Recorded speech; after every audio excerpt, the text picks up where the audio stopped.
فرزند زہرا یہ حالات برے ہیں۔ کاشانۂ بصیرت ایک ایسا مکمل یوٹیوب چینل جس پر محروم بصارت کے لیے بالخصوص اور تمام افراد کے لیے بالعموم سینکڑوں کی تعداد میں اسلامی کتب دستیاب ہیں۔ لہذا گزارش ہے کہ آپ اپنی ذمہ داری نبھاتے ہوئے کاشانۂ بصیرت کو سبسکرائب کرنے کے ساتھ ساتھ بیل آئیکن کو پریس کیجیے تاکہ آپ علم کے حصول کے ساتھ ساتھ مذہب اہل بیت کی اشاعت میں بھی اہم کردار ادا کرتے رہیں۔ کاشانۂ بصیرت، کاشانۂ بصیرت، کاشانۂ بصیرت۔ فرزند زہرا یہ حالات برے ہیں۔ اعوذ باللہ من الشیطان الرجیم، بسم اللہ الرحمن الرحیم۔ السلام علیکم ورحمۃ اللہ وبرکاتہ۔ معزز سامعین کرام، سیدہ طاہرہ عباس جعفری کاشانۂ بصیرت کے پلیٹ فارم سے حاضر خدمت ہیں ایک نئی کتاب کے ساتھ۔ پروردگار کا لطف و کرم اور احسان کہ اس نے پھر توفیق دی کہ آپ کی سماعتوں کی نظر ایک نئی کتاب کی جائے۔ علامہ سید مرتضیٰ عسکری کی کتاب احادیث ام المومنین عائشہ پیش خدمت ہے، اور اس کا ترجمہ ہے تاریخ اسلام میں بی بی عائشہ کا کردار۔ ترجمہ کیا ہے مولانا سید محمد باقر صاحب نے، جو کہ مرحوم ہیں، پروردگار ان کی مغفرت فرمائے۔ اس کتاب میں 3 جلدیں ہیں، اور ان 3 جلدوں کو مختلف باب میں تقسیم کیا گیا ہے۔ انشاءاللہ کہ فہرست مضامین جیسے جیسے آپ تک پہنچے گی، اس تمام جلدوں میں جتنے بھی باب ہیں وہ آپ کے گوش گزار ہم کریں گے انشاءاللہ۔ شروع کرتے ہیں۔ جلد اول ہے۔ سب سے پہلے اس میں صفحہ نمبر 16 پر مؤلف کتاب پر ایک اجمالی نظر، پھر تالیفات ہیں ان کی، وہ بھی نمبر 16 پر ہی ہیں، پیج نمبر، پھر کتاب حاضر صفحہ نمبر 18 پر ہے۔ صفحہ نمبر 19 پر درد اور درمان، صفحہ نمبر 19 ہی ہے، اس پہ ہے مرض، پھر صفحہ نمبر 20 پر علاج، صفحہ نمبر 22 پر ابن مسعود کا طریقہ نصیحت، صفحہ نمبر 23 پر ہم حق اور اس کے طرفداروں کو پہچانیں، صفحہ نمبر 24 تکیہ گاہ اسلام، صفحہ نمبر 25 محمد مصطفیٰ اور نفاذ عدالت، صفحہ نمبر 26 محمد مصطفیٰ صلی اللہ علیہ وآلہ وسلم کے قریب اور بعید ساتھی، صفحہ نمبر 28 حنفی داؤد کی نظر میں مؤلف کتاب، صفحہ نمبر 29 قتل علی اور شکر عائشہ، صفحہ نمبر 30 حضرت علی علیہ السلام خدا کو حاضر اور ناظر جانتے تھے، صفحہ نمبر 32 علی اور مسند خلافت، صفحہ نمبر 33 عائشہ کا تاریخی فتویٰ، صفحہ نمبر 34 ام سلمہ کا تاریخی خط عائشہ کے نام، صفحہ نمبر 35 اس کتاب کے مؤلف کا مقصد، صفحہ نمبر 36 کتاب کا مقصد تالیف، صفحہ نمبر 38 اسلام با ایمان و عقیدہ، صفحہ نمبر 39 عمیق اسلامی یکجہتی، صفحہ نمبر 40 بزرگوں کی پرستش، صفحہ نمبر 40 ہے اندھا تعصب، صفحہ نمبر 41 عوام فریب لوگ۔ اب فصل نمبر اول شروع ہو رہی ہے، صفحہ نمبر ہے 43 پہ ہے ازواج رسول صلی اللہ علیہ وآلہ وسلم، صفحہ نمبر 43 زینب بنت حشس، صفحہ نمبر 46 وہ خواتین جنہوں نے مہر اپنے کو رسول صلی اللہ علیہ وآلہ وسلم خدا کے لیے پیش کیا، صفحہ نمبر 47 خولہ بنت حکیم حلالہ، دوسری خواتین، صفحہ نمبر 47 رسول کے لیے حکم خصوصی، صفحہ نمبر 48 صفحہ نمبر 49 نتیجہ تحقیق،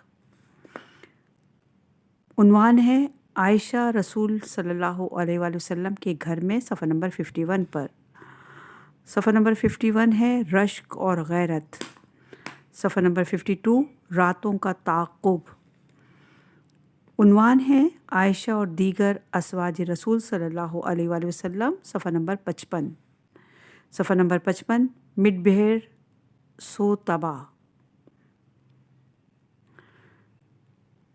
صفحہ نمبر 56 بدحواس، صفحہ نمبر 56 عائشہ اور ام سلمہ کی غذا، صفحہ نمبر 56 عائشہ اور حفصہ کا کھانا، صفحہ نمبر 57 عائشہ اور صفیہ کا کھانا، صفحہ نمبر 57 مد بھیڑیں، صفحہ نمبر 59 عائشہ اور صفیہ، صفحہ نمبر 59 سودا کے ساتھ، صفحہ نمبر 60 بے مہریہ عورتوں کے ساتھ، صفحہ نمبر 62 ملیکہ کے ساتھ، صفحہ نمبر 62 اسما کے ساتھ، صفحہ نمبر 64 ماریہ کے ساتھ، صفحہ نمبر 65 خود عائشہ کا بیان، صفحہ نمبر 66 سورہ تحریم، عنوان ہے عائشہ اور خدیجہ کی یادیں، صفحہ نمبر 68، صفحہ نمبر 68 ہے عائشہ کا بیان، صفحہ نمبر 71 ابن ابی الحدید کی عبارت، صفحہ نمبر 71 فاطمہ کی سوتیلی ماں، صفحہ نمبر 72 فاطمہ علیہ السلام پیغمبر صلی اللہ علیہ وآلہ وسلم کی پیاری، صفحہ نمبر 73 انات کے کئی رخ، صفحہ نمبر 74 فرزندان فاطمہ سے رسول کا والہانہ پیار، صفحہ نمبر 75 علی اور مسئلہ خلافت، صفحہ نمبر 80 خلاصہ، فصل نمبر 2 شروع ہو رہی ہے صفحہ نمبر 81 پر، صفحہ نمبر 81 ہے شیخین، صفحہ نمبر 82 سکھ چین کا زمانہ، صفحہ نمبر 82 صدر اسلام کی اکیلی خاتون مفتی، صفحہ نمبر 83 عائشہ حج کے لیے گئیں، صفحہ نمبر 89 عنوان ہے احادیث عائشہ تقویت خلافت کے بارے میں، صفحہ نمبر 89 حدیث گھڑنے کے مواقع، صفحہ نمبر 92 ان احادیث کے پیدائشی کا زمانہ، صفحہ نمبر 95 عمر کے لیے جنتوں کا نوحہ، عمر کے لیے جنتوں کا نوحہ، صفحہ نمبر 100 احترامات متقابل، صفحہ نمبر 101 یا 101 عائشہ کا گھر دارالشورا، صفحہ نمبر 101 مقداد، صفحہ نمبر 102 عمر و آس، صفحہ نمبر 103 مغیرہ بن شیبہ، صفحہ نمبر 103 سعد بن ابی وقاص، صفحہ نمبر 104 بکھری نکھری باتیں، صفحہ نمبر ہے 106 اور فصل سوئم شروع ہو رہی ہے یہاں پہ، صفحہ نمبر 106 پہ ہی ہے عائشہ حکومت عثمان کے زمانے میں، صفحہ نمبر 106 عثمان کون تھے، صفحہ نمبر 109 عائشہ اور عثمان، صفحہ نمبر 109 تائید و حمایت کا زمانہ، صفحہ نمبر 111 برہمی و بغاوت کا زمانہ، صفحہ نمبر 112 ولید بن عقبہ اور کوفے کی گورنری، صفحہ نمبر 116 قرآن نے ولید کا تعارف کرایا، صفحہ نمبر 117 بد کردار کو حکمراں کا عہدہ، صفحہ نمبر 118 خلیفہ کے چچا حکم، خلیفہ کے چچا حکم ہوگا، صفحہ نمبر 120 ابن مسعود پر کیا بیتی، صفحہ نمبر 126 آگ سے کھلواڑ، صفحہ نمبر 130 انقلاب کی پہلی چنگاری، صفحہ نمبر 131 کوفے میں عثمان کی باز پرس، فصل چہارم شروع ہو رہی ہے صفحہ نمبر 133 پر. 133 پر ہے عائشہ نے انقلاب کی قیادت کی. صفحہ نمبر 134 پر 3 چہرے. نمبر 1 عبداللہ بن سعد بن ابی سرح 134 پر ہے. نمبر 2 محمد بن ابی بکر 135 پر. نمبر 3 محمد بن ابی حذیفہ 136 پر. مصریوں کی شورش 137 پر. آتش فتنہ بجھانے کے لیے امام کی مساعی 139. عثمان کے خلاف مدینے والوں کی شورش صفحہ نمبر 141. مروان حکم صفحہ نمبر 147. جلد نمبر 2 شروع ہو رہی ہے صفحہ نمبر 149 سے اور 150 صفحے پر ہے مقدمہ مترجم. صفحہ نمبر 152 پر ہے مقدمہ مؤلف. صفحہ نمبر 153 پر بیعت کے بعد. صفحہ نمبر 153 پر ہے حساس ترین فراز. 157 جب فرمان قتل انتقام میں بدل گیا. صفحہ نمبر 162 بیعت توڑنے والے. صفحہ نمبر 164 طلحہ و زبیر نے بیعت توڑی. صفحہ نمبر 170 لشکر کی تیاری. عنوان ہے عراق کی طرف. صفحہ نمبر 177. 172 پہ ہے ام سلمہ نے عائشہ کو سمجھایا. عنوان ہے راستے کی باتیں. صفحہ نمبر 174. 174 پہ ہے پیش نمازی پر اختلاف. 175 انتظامی معاملات کا اختلاف. 176 تیسرا اختلاف. 176 حواب کا واقعہ. 177 سرداران لشکر کی وضاحت. 181 سرداران لشکر نے تقریریں کی. 183 مقرروں پر اعتراض. 189 جنگ جمل. 189 پہلی جنگ شروع ہوئی. صفحہ نمبر 192 دوسری جنگ شروع ہوئی. صفحہ نمبر 194 داخلی جنگ شروع ہوئی. صفحہ نمبر 196 جب حقیقت روشن ہوئی. صفحہ نمبر 199 طلحہ اور زبیر اپنے مقصد میں مشکوک تھے. صفحہ نمبر 201 عائشہ کے پاس 2 خط.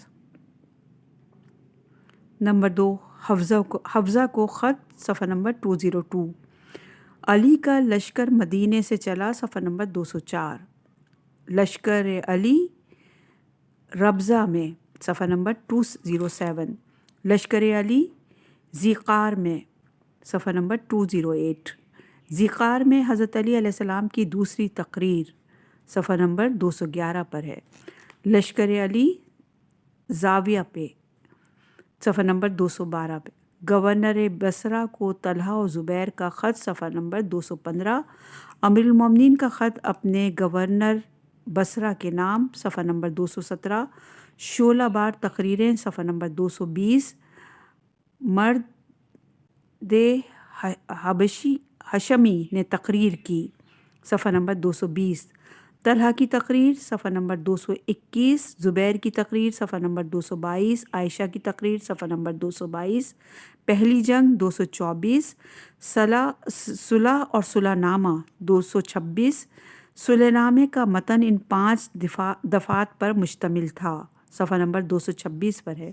دوسری جنگ. صفحہ نمبر 228 پہ صلح اور زبیر نے دوسری بار پیمان شکنی کی. صفحہ نمبر 228 پر دوسری جنگ شروع ہوئی. صفحہ نمبر 229 جنگی قیدیوں کی سرگزشت. 230 محافظوں کی سرگزشت. صفحہ نمبر 231 گورنر بصرہ کی سرگزشت. صفحہ نمبر 232 تیسری جنگ. صفحہ نمبر 233 داخلی اختلافات. صفحہ نمبر 234 ایک دوسرا اختلاف. 235 خطوط و پیغامات. 235 طلحہ اور زبیر کو خط. 236 زبیر کو پیغام. 237 عائشہ کو پیغام. صفحہ نمبر 239 طلحہ اور عائشہ کا جواب. 240 ہیجان انگیز تقریریں صفحہ نمبر 240، عبداللہ بن زبیر کی تقریر 240، امام حسن علیہ السلام نے جواب دیا 241، حضرت علی علیہ السلام کی آخری تقریر 243، حضرت علی علیہ السلام نے اپنے جنگی پروگرام کا اعلان فرمایا 244، حضرت علی علیہ السلام نے قرآن کے ذریعے اتمام حجت فرمایا 246، عمار یاسر نے عائشہ اور سرداران نے لشکر سے بات کی صفحہ نمبر 249، حضرت علی علیہ السلام نے آخری بار اتمام حجت فرمایا 251، حضرت علی علیہ السلام کی زبیر سے ملاقات 255، واقعے کی تفصیل 257، صفحہ نمبر 260 زبیر کی سرگزشت، صفحہ نمبر 264 طلحہ کی سرگزشت، صفحہ نمبر 266 طلحہ کیسے قتل ہوا، آخری جنگ شروع ہوئی 268 کہانی کعب بن سور کی،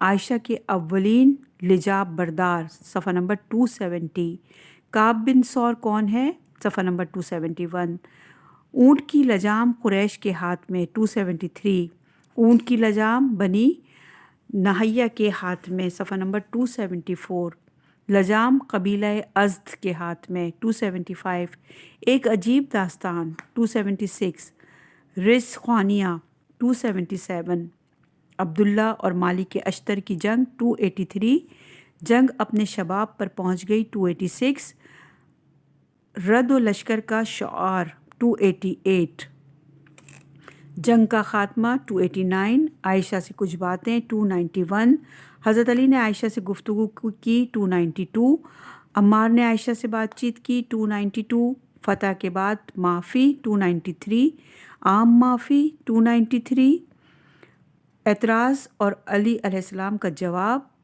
294، حضرت علی علیہ السلام نے طلحہ و زبیر سے کیوں جنگ کی 299، عائشہ مدینے واپس آئیں 300، جنگ جمل کے بدترین نتائج 306، بعد کے نتائج 308، نظریاتی اختلافات کی پیدائش 308، عائشہ کی واقعی شخصیت کا تعارف 312، عائشہ کی دلی قوت 313، عائشہ دنیا کی عظیم ترین سیاستدان 313، عائشہ کی تقریری صلاحیت 317، اپنی حیثیت سے استفادہ 322، عائشہ دنیا کی عظیم ترین سیاستدان 324، عائشہ کی معاشرتی اثرات 325، قصہ عبداللہ بن زبیر کا 328، عبداللہ بن زبیر کی بنی ہاشم سے دشمنی 329، جنگ جمل میں ابن زبیر کی شعلہ افروزی 331، افسانہ عبداللہ بن سبا کا 333، واقعہ کا سرا اکیلے سیف کے ہاتھ میں ہے، صفحہ نمبر 335، پردہ اٹھتا ہے 339، فرزندان علی علیہ السلام سے عائشہ کی عداوت 341، عائشہ دوسری جنگ کی تیاری کرتی ہیں 341، اور جلد نمبر سوئم شروع ہو رہی ہے 344 سے، صفحہ نمبر 345 ہے گفتار مترجم، صفحہ نمبر 349 پیش گفتار، فصل نمبر اول 350، معاویہ کی زندگی پر ایک نظر 350، ابو سفیان اور ہند، صفحہ نمبر 352، اموی خاندان جاہلیت کے زمانے میں 356، ابو سفیان جنگ بدر میں 357، ابو سفیان جنگ احد میں 359، ہندہ جنگ احد میں 363، جنگ خندق میں ابو سفیان کی قیادت، صفحہ نمبر 367، کمزوری کا احساس اور صلح کی پیشکش 368، مکہ فتح ہو گیا 370، ابو سفیان اسلامی معاشرے میں 375، ابو سفیان شیخین کے زمانے میں 379، ابو سفیان عثمان کے زمانے میں 381، فصل دوم، صفحہ نمبر 384، معاویہ رسول اسلام صلی اللہ علیہ وآلہ وسلم کے زمانے میں 384، معاویہ خلیفہ کے زمانے میں 388، معاویہ اور عثمان 392، ابو ذر معاویہ کے مقابل 395، تاریخ اسلام کا ایک افسانہ 401، کوفے کے قاری شام میں 404، معاویہ عثمان کے بعد 408، صفین مارکہ حق و باطل 412، معاویہ کی چالاکی 414، ابو موسیٰ اور عمرو عاص 417، شام کے لٹیرے 421۔ کون کون ہیں؟ نمبر 1 نعمان بن بشیر 421 پر بھی، نمبر 2 سفیان بن عوف 422، ضحاک بن قیس، عبداللہ بن مسعدہ 422 424 پر ان کی شخصیت موجود ہے، اور نمبر 5 پہ ہے بصر بن ارطاط 425 پر۔ لشکر علوی علیہ السلام کا ایک سپاہی حاریہ بن قدامہ 432 پر، 2 متضاد سیاستیں 433، دوسرا واقعہ 434، نمبر 1 7 سیاست امیر المومنین علیہ السلام 435، نمبر 2 سیاست معاویہ 435، تجزیہ و تحلیل صفحہ نمبر 435، معاویہ ابن حسن امام حسن علیہ السلام کے زمانے میں 437، صلح کے اسباب و علل 442، فصل سوئم 446 پر شروع ہو رہی ہے۔ 446 دشمنوں کے ساتھ نرمی، عرب کے مکار معاویہ کے حال میں 448، سنگین ٹیکس 453، شیعہ شکنجہ و آزار میں 458، حکومت خاندانی ہوتی ہے 462، یزید کی بیعت بصرہ میں 464، شام میں یزید کی بیعت 465، یزید کی بیعت مدینے میں 467، یزید کی بیعت بلیدان چاہتی ہے 469، یزید کی تاج پوشی 471، فصل چہرم شروع ہو رہی ہے 475 پر، عائشہ اور امیویوں کی میں دوستی کے اسباب 475، معاویہ کے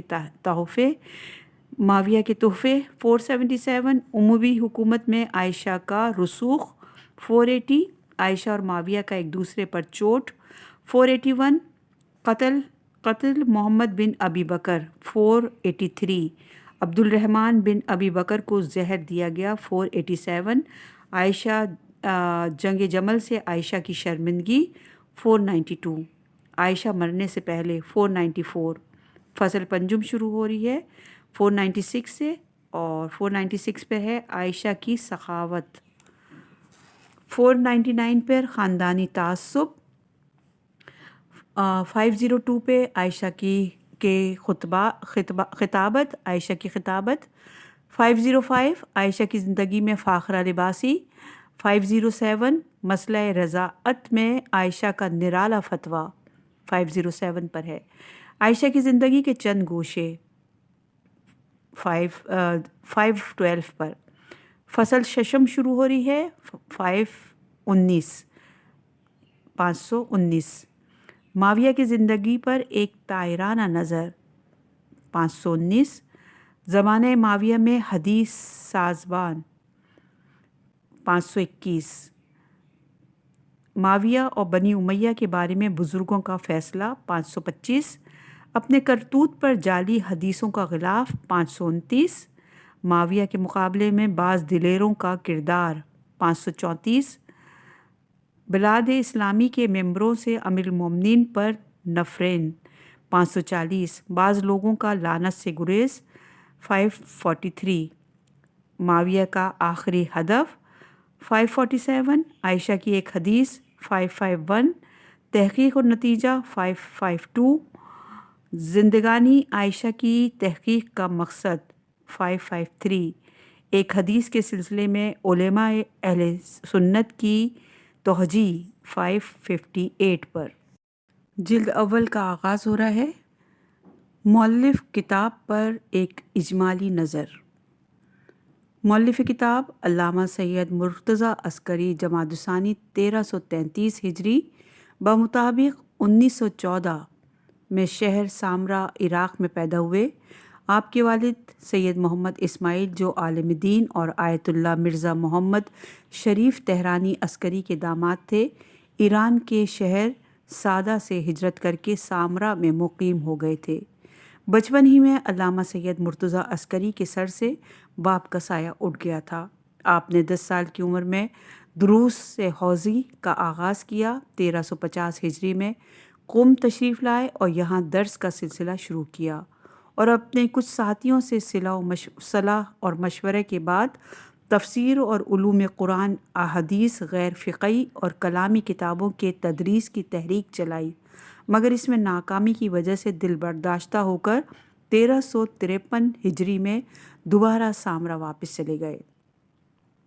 جب آیت اللہ برجردی کی مرجعیت کا آغاز ہوا تو اپنی دیرینہ خواہش کو عملی جامہ پہنانے کے لیے دوبارہ قم تشریف لائے، مگر اس وقت کے سیاسی حالات نے پھر عراق جانے پر مجبور کیا، مگر اس بار آپ نے شہر بغداد کا انتخاب کیا، اور چونکہ آیت اللہ حکیم کی پوری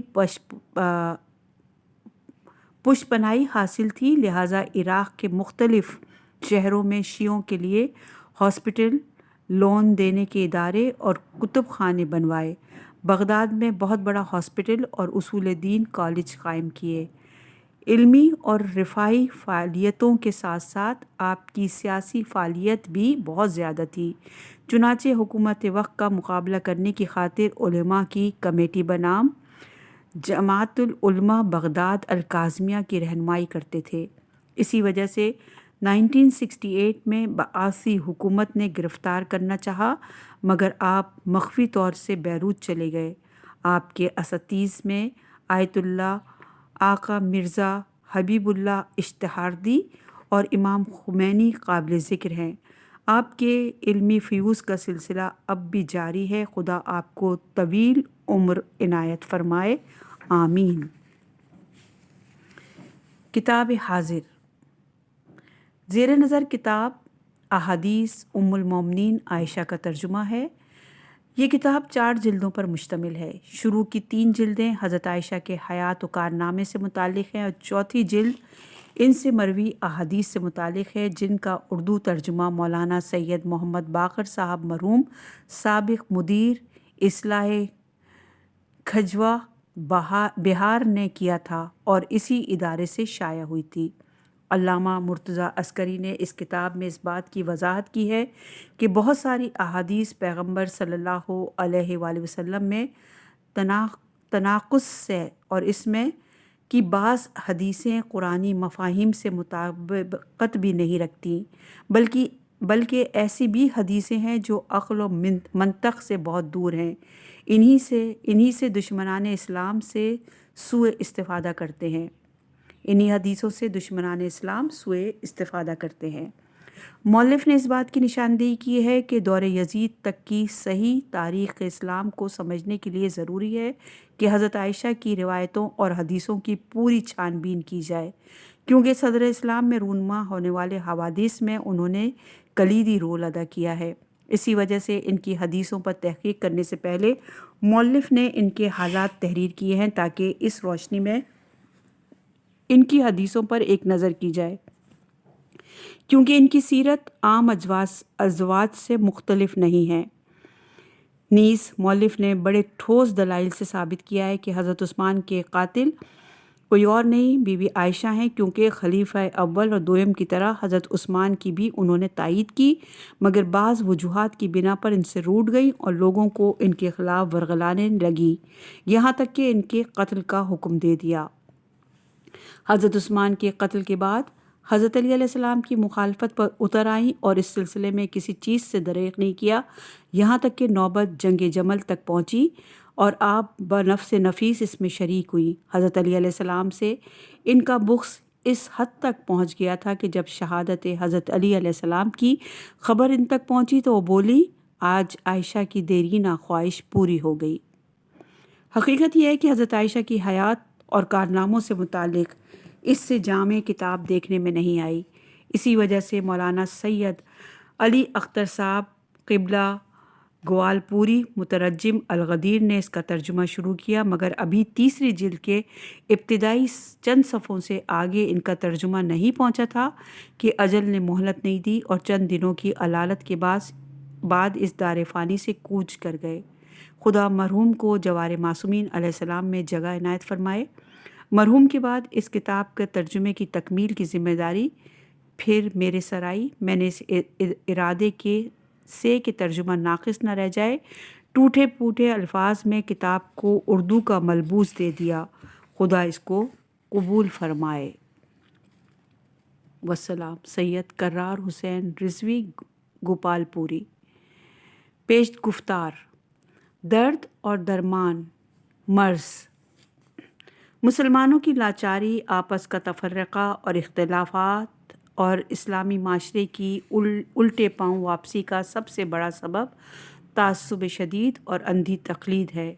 اصطلاحی حیثیت سے جن لوگوں کو صلحائے قوم کہا جاتا ہے، ان کا حد سے زیادہ احترام کیا جاتا ہے۔ ان کی اخلاقی زندگی اور نفسیاتی حالات کو تاریخ کے اوراق سے تلاش کرنے کی جرت نہیں، جن کا مظاہرہ تمام جہت عصر ہی میں ہوا۔ تاریخ اسلام کی 14 صدیاں بیت گئیں، لیکن مختلف سیاسی عوامل کی وجہ سے حساس واقعات اور احادیث جو اسلام کے اس تاریخی رفتار کے اصل محرک ہیں، تمام مسلمانوں کے کانوں تک نہیں پہنچے، جبکہ ان کا ربط انہی سے ہے۔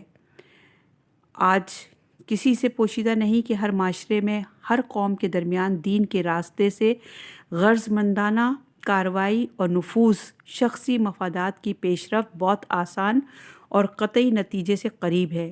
اسی بنیاد پر مطالب اور مفاہیم میں تحریف کی جاتی رہی، جھوٹی داستانیں گڑھ کے نشر کی گئیں، حقیقت سے عاری مسائل بنا سوار کر پھیلائے جاتے رہے، حقائق فہمی میں الٹی چکی چلائی گئی، خلاف واقعات گڑھے گئے، اور ایسے ہی بہت سے طریقے تھے جو شخصی مفادات کی ترقی اور سیاسی اہداف کی پیش رفت کے لیے ہر عہد اور ہر مملکت میں بڑھتے گئے۔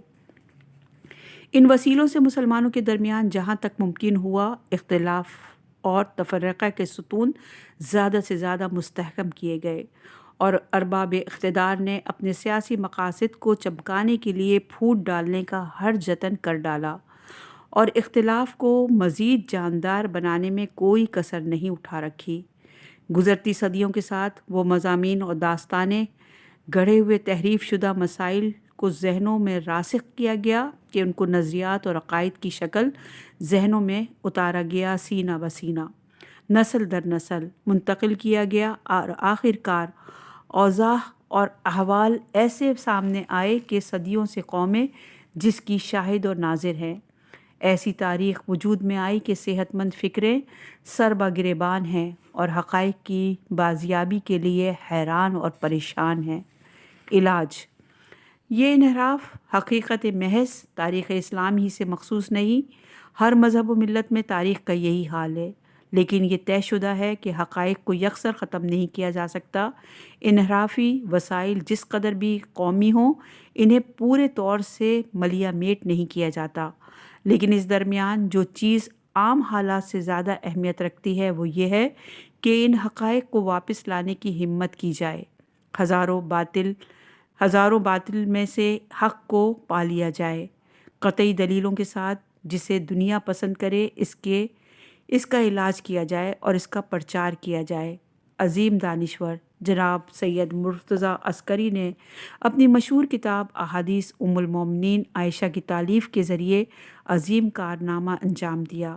آپ نے وادی حق و حقیقت کے پیاسوں کو نئی راہ سجائی۔ مؤلف نے تاریخ و حدیث کی ڈھیر ساری کتابوں سے، جن کی صحت پر تمام دنیا کے مسلمانوں کو اتفاق ہے، ایسی قطعی دلیلوں سے جس میں ذرا بھی شک و تردد کی گنجائش نہیں، صدر اسلام کے تاریخی حقائق پر مشتمل موجودہ کتاب تالیف کی تاکہ عام لوگ اس کو پڑھ کر خود ہی فیصلہ کریں۔ میں نے زیر نظر کتاب کو نقش عائشہ در تاریخ اسلام کے نام سے اس وقت جب بغداد میں اپنی ذمہ داریوں پر مامور تھا، مؤلف کے اشارے پر لکھا، لیکن کئی سال تک اس کی اشاعت ملتوی رہی۔ جیسے اس التوا ہی میں بھلائی تھی، کیونکہ اس عرصے میں موجودہ کتاب کئی حیثیتوں سے اصل عربی سے ممتاز ہو گئی۔ میری خواہش سے اتفاق کرتے ہوئے ان باتوں کو شامل کیا گیا اس کتاب میں۔ نمبر 1، استاد حفنی داؤد نے تفرید کے عنوان سے جو تشریح کی، اس کا ترجمہ کر کے گفتار مترجم کے بعد شامل کیا گیا۔ نمبر 2، تعداد ازواج رسول کی حکمت پر مؤلف کے قلم نے اضافہ کیا۔ نمبر 3، زیادہ تر اشخاص پر اقتراض کے ساتھ حواشی لکھے گئے تھے، ان کی بھرپور تفصیل و تشریح کی گئی۔ نمبر 4، بعض نمایاں افراد کا تعارف، چونکہ تاریخ اسلام کی روش میں نمایاں کردار نبھاتا ہے، اس لیے ان کو شرح کے ساتھ حاشیے کے بجائے متن میں جگہ دی گئی۔ نمبر 5، سورہ تحریم کا کامل طریقے سے شامل کیا گیا، اس کی شان نزول اور ماریہ کا واقعہ اختصار سے بڑھایا گیا۔ اس کتاب کا ترجمہ بھی مؤلف محترم کی پسندیدہ روش کی پیروی میں ہر قسم کے تعصب اور جذبات کی مداخلت سے عاری ہو کر انجام دیا گیا، اور تاریخی حقائق کو دخل اور تصرف یا محبت و نفرت سے بھری رائے ظاہر کیے بغیر پیش کیا گیا۔ ہو سکتا ہے کہ یہ ناچیز خدمت، جو بڑی حد تک حقائق اور علل تاریخ اسلام کی رفتار سے آشنا کرنے والی ہے، بارگاہ حضرت اہدیت اور ارباب علم و تحقیق کی نظر میں شرف و قبولیت حاصل کر لے۔ اب جب کہ اس کتاب کی پہلی جلد عام قارئین کے فیصلے کے لیے ان کے ہاتھوں میں پہنچ رہی ہے، امید قوی ہے کہ صاحبان بصیرت و کمال اور ارباب نظر فرقہ بندی کی